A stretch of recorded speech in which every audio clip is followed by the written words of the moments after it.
দর্শক আপনারা দেখছেন যে আজ যে চট্টগ্রাম কোর্টে কিন্তু ইসকনের হামলায় আইনজীবী সাইফুল ইসলাম হত্যার প্রতিবাদে ঢাকা শহরে কিন্তু উত্তাল হয়ে আছে। এই মুহূর্তে গণ অধিকার পরিষদ কিন্তু ইসকন বিরোধী আন্দোলন করছে। তারা কিন্তু ইসকনকে নিষিদ্ধের দাবি জানিয়ে এই মুহূর্তে সড়কে আন্দোলন করছেন। আপনারা দেখছেন এই মুহূর্তে কিন্তু অসংখ্য জনতা কিন্তু তাদের এই আন্দোলনে যুক্ত হয়েছেন এবং তারা কিন্তু ইসকনকে 24 ঘন্টার মধ্যে নিষিদ্ধ করার জন্য আলটিমেটাম দিচ্ছেন এবং এই মুহূর্তে তারা মোমবাতি মিছিল নিয়ে কিন্তু এগিয়ে যাচ্ছেন।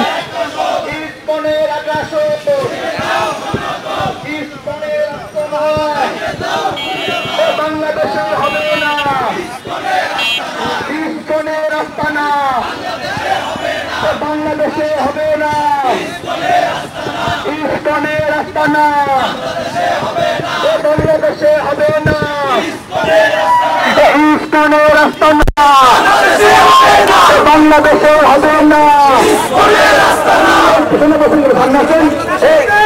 সমস্যা কি দাঁড়ানো সবাই দাঁড়ান। ইসকনের আস্তানা বাংলাদেশে হবে না, ইসকনের আস্তানা বাংলাদেশে হবে না, জঙ্গিদের আস্তানা ইসকনের আস্তানা বাংলাদেশে হবে না, ইসকনের আস্তানা ভারতীয় আগ্রাসন। তারপর পরে কিন্তু তাওহীদি জনতা এবং সাধারণ সচেতন মানুষ কিন্তু ইসকনকে 24 ঘন্টার মধ্যে নিষিদ্ধ করার জন্য ঢাকার রাজপথে এই মুহূর্তে আন্দোলন করছেন। আমি এই মুহূর্তে যেখানে রয়েছে এটি মূলত পল্টন রোডে কিন্তু গণ অধিকার পরিষদের নেতাকর্মীরা আন্দোলনে যুক্ত হচ্ছেন।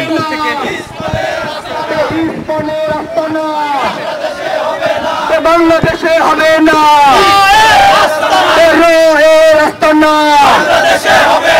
বাংলাদেশে হবে না,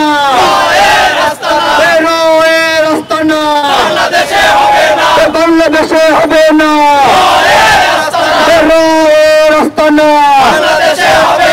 ইসকনের আস্তানা বাংলাদেশে হবে না, ইসকনের আস্তানা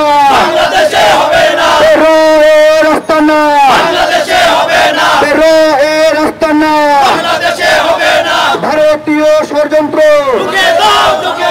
রুখে দাও, রুখে দাও ইসকনের ষড়যন্ত্র, রুখে দাও, রুখে দাও ইসকনের ষড়যন্ত্র, ভারতের ষড়যন্ত্র, ইসকনের ষড়যন্ত্র, ভারতের ষড়যন্ত্র। দর্শক আপনাদেরকে আবারও জানাতে চাই এই মুহূর্তে কিন্তু রাজধানী ঢাকার পল্টন রোডে আন্দোলন করছেন গণ অধিকার পরিষদ। মূলত যেই ইসকন নেতা এবং সনাতন জাগরণ মঞ্চের মুখপাত্র চিন্ময় কৃষ্ণ দাসকে গতকালকে কিন্তু ডিবি পুলিশ গ্রেপ্তার করেছেন। এর পরবর্তীতে কিন্তু আজকে চট্টগ্রাম দায়রা জজ কোর্ট তাকে জামিন নামঞ্জুর করে কিন্তু আদালতে পাঠানোর নির্দেশ দিয়েছে। সেই নির্দেশের প্রতিবাদে কিন্তু সনাতন ধর্মাবলম্বীরা এবং ইসকনের কিছু সন্ত্রাসী কুচক্রী মহল কিন্তু ধর্মপ্রাণ মুসলমানদের সাথে সংঘাতে জড়ায় এবং রাষ্ট্রপক্ষের আইনজীবীদেরকে তারা উপর হামলা চালায়। সেই হামলায় কিন্তু নির্মমভাবে নিহত হয়েছেন রাষ্ট্রপক্ষের আইনজীবী সাইফুল ইসলাম। সেই হামলার প্রতিবাদে কিন্তু এই মুহূর্তে সারা দেশের বিভিন্ন জেলা উপজেলায় কিন্তু আন্দোলন করছেন ইসকন বিরোধী। সেই ধারাবাহিকতায় আজ কিন্তু এই মুহূর্তে ঢাকায় গণ অধিকার পরিষদ আন্দোলন করছেন।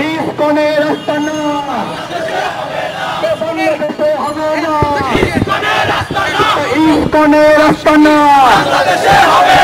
বাংলাদেশে হবে না, ইসকনের আস্তানা। আমরা পায়ে এখানে সমাপনী বক্তব্যের মাধ্যমে শেষ করবো ইনশাল্লাহ। সবাই একটু বামে, সামনে বামে। ইসকনের আস্তানা বাংলাদেশে হবে না, ইসকনের আস্তানা, ইসকনের আস্তানা বাংলাদেশে হবে না। দর্শক, রাষ্ট্রদ্রোহিতার মামলায় গ্রেপ্তার সনাতন ধর্মাবলম্বীদের নেতা এবং সনাতন জাগরণ মঞ্চের মুখপাত্র তন্ময় কৃষ্ণ দাসকে গ্রেপ্তারের প্রতিবাদেই কিন্তু চট্টগ্রামে রাষ্ট্রপক্ষের আইনজীবী সাইফুল ইসলামকে হত্যা করা হয়। বিভৎসভাবে কিন্তু তাকে ইসকনের সমর্থকরা হত্যা করে। সেই সামাজিক যোগাযোগ মাধ্যমে হত্যার একটি ফটো কিন্তু বেশ ভাইরাল হয়েছে। আজ সেই প্রতিবাদেই কিন্তু এই মুহূর্তে গণ অধিকার পরিষদ আন্দোলন করছেন এবং তারা 24 ঘন্টার মধ্যে কিন্তু ইসকনকে সারা বাংলাদেশে নিষিদ্ধ করার আলটিমেটাম দিচ্ছেন। বাংলাদেশের নাগরিকদের মধ্যে কে হিন্দু, কে বৌদ্ধ, কে খ্রিস্টান, এগুলো আমাদের বিবেচনা করার সময় নেই। যেই 5 আগস্ট খুনি হাসিনাকে এবং তার দোসরদেরকে বাংলাদেশ থেকে যখনই বিতাড়িত করা হলো, তখনই আমার দেশের নাগরিক কিন্তু তারা ধর্মে হিন্দু, কিছু সংখ্যক উগ্রবাদী লোকজনের সমন্বয়ে বাংলাদেশে বিশৃঙ্খলা তৈরি করার চেষ্টা করা হচ্ছে। আপনারা দেখেছেন চিন্ময় কৃষ্ণ দাস, তিনি চট্টগ্রামে বড় একটি সমাবেশ করেছেন। সেই সমাবেশ শেষে তার অনুসারীরা, ইসকনের সদস্যরা বাংলাদেশের জাতীয় পতাকাকে নামিয়ে সেখানে ইসকনের পতাকা উত্তোলন করে। এরকম একটি বিপ্লবাত্মক দেশদ্রোহী কাজ যারা করেছে তাদের ঠিকানা জেলখানায় হবে না, তো কি আমরা তাদেরকে পূজা করবো? যারা বাংলাদেশের সাথে ষড়যন্ত্র করবে, যারা বাংলাদেশের সার্বভৌমত্ব নিয়ে খেলবে, যারা বাংলাদেশের মানচিত্র এবং পতাকা নিয়ে খেলবে, তাদেরকে আমরা জেলে বন্দী করব।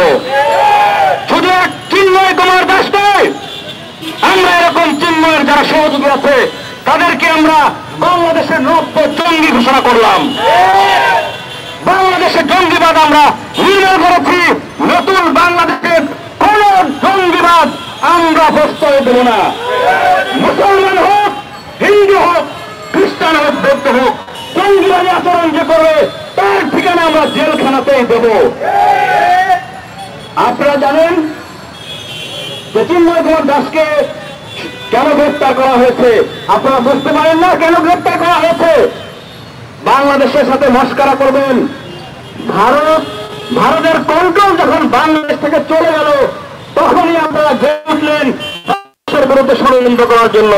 বাংলাদেশের ছাত্র জনতার যে সরকার এসেছে, সেই সরকারের কে বিপদে ফেলার জন্য ভারতের আগ্রাসন, ভারতের আধিপত্যবাদ, রয়ের অ্যাক্টিভিস্টকে আবারও সেই অ্যাক্টিভেট করার জন্য এই ধরনের ষড়যন্ত্রগুলো করা হচ্ছে।